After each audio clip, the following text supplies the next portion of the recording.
quais são as principais obrigações, né? O que, que um QA júnior faz quando ele entra no mercado de trabalho, ou na primeira vaga dele, o que, que ele vai ser cobrado, qual vai ser os desafios, né? O que, que ele vai ter que estudar ou não, né? Ou às vezes preparar até mesmo antes. O Matias falou aqui, acho que o assunto está muito interessante hoje. Pô, Matias, que bom que você curtiu, cara. Gostei, gostei. E assim, vou voltar aqui pro assunto. Entenda uma coisa, tá, galera? Desafios na área de qualidade, na sua primeira vaga, como que há, vocês precisam sempre pensar assim, eu vou ter que trabalhar os fundamentos, tá? Então, a verdade mesmo é que não existe um medo para você ter no seu primeiro dia de trabalho. Muitas vezes, tá, galera, quando você entra na sua primeira vaga, você já tem um time ali que vai te ajudar a entender um pouco mais sobre o sistema, vai te ajudar a entender como que o time funciona, mas eles não trabalham com processos ágeis, né? Não trabalham às vezes com Scrum. Sim, muitas vezes você vai trabalhar com processos ágeis, Scrum, tá bom? Porém, pode ser que não. Então é por isso que eles sempre vão te ensinar o jeito que eles trabalham. Às vezes eles trabalham com Scrum do jeito deles. Eu já trabalhei em tanta empresa que às vezes falava que fazia Scrum, tava fazendo Kanban e nem sabia. Então é muito comum você estar lá para ajudar. E você como júnior, tá, galera? Quando alguém contrata um júnior, que é uma pessoa sim que saiba testar, que entenda fundamentos de qualidade, que tenha fundamentos de processos, né? E saiba entender métricas de qualidade num time. Porém, ele vai te dar todas as ferramentas e tudo que você precisa saber para poder fazer isso lá. E claro, se você tiver dúvidas de como eles estão fazendo, caso eles já tivessem algum tipo de fluxo, você vai receber essa informação, tá? Ninguém vai ficar fingindo ali que você sabe tudo. Você é júnior. Na minha expectativa de um júnior, eu quero que o cara tenha interesse em melhorar, em testar, em achar problema, em achar melhoria. É isso. E botar as coisas que ele sabe em prática. Então, voltando aí pro nosso assunto, já que a gente tá falando sobre isso, acho que o tema é bem legal para você, né, Carol? Qual desafio a Carol irá enfrentar ao entrar? Exatamente, Matias. Então, qual que é o desafio que a Carol vai enfrentar? Carol, primeira coisa, né, para quem tá entrando na sua primeira vaga, primeira coisa que você teria que fazer e que eu gostaria que um júnior fizesse quando eu contrato um júnior pro meu time, é que ele tenha muito, muito interesse.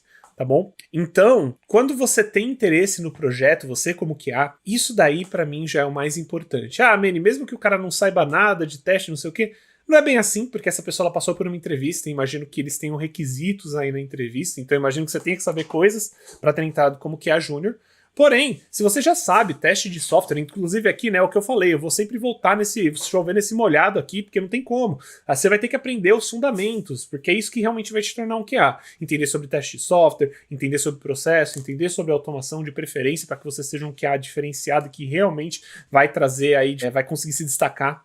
Mas independente disso, se você já conseguiu sua primeira vaga, comunicação é a coisa mais importante. Se mostrar em prontidão para o seu desenvolvedor, para o seu time, é o que você precisa fazer. Manny, beleza, eu cheguei lá. Com quem que eu falo? Fica tranquilo que quando você entrar no mercado de trabalho, né, provavelmente você vai ter um ponto focal ali para conversar, a não ser que a empresa seja muito pequenininha. Mas se a empresa for muito pequenininha, você vai ter todo mundo do seu lado para poder conversar, né, todo mundo da empresa.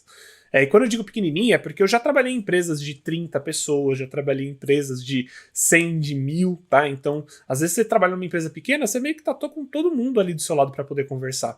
E o ideal é você entender sobre o sistema. Então, poxa, vê ali, pergunta, pô, quem que eu posso falar sobre o sistema para eu aprender um pouco mais dele? Fuça o sistema. Essas coisas vão te dar conhecimento. E uma coisa, galera, que ninguém fala sobre o QA. Você, quando se torna QA, você é uma das pessoas que mais entendem sobre o sistema, porque você testa tanto, você usa tanto aquele sistema, você faz casos de testes tão repetidamente, né? Às vezes manualmente mesmo, ou até para fazer testes exploratórios, regressão. Tudo isso você vai fazer no seu dia a dia lá. Entender cada vez mais sobre como funciona a regra de negócios do sistema, como que realmente funciona cada parte do sistema, já é uma arma muito grande, mesmo sem você às vezes saber automação, mesmo sem às vezes você saber programação no geral. Por quê? Tem muitos QAs ainda hoje que trabalham às vezes só com manual. Tô falando que é o melhor a se fazer, que vai dar mais dinheiro? Não. Mas cara, esse cara ele consegue ser estratégico, ele consegue também ser uma pessoa que vai trazer qualidade, mesmo às vezes faltando algumas ferramentas ferramentas que ele poderia estar adicionando.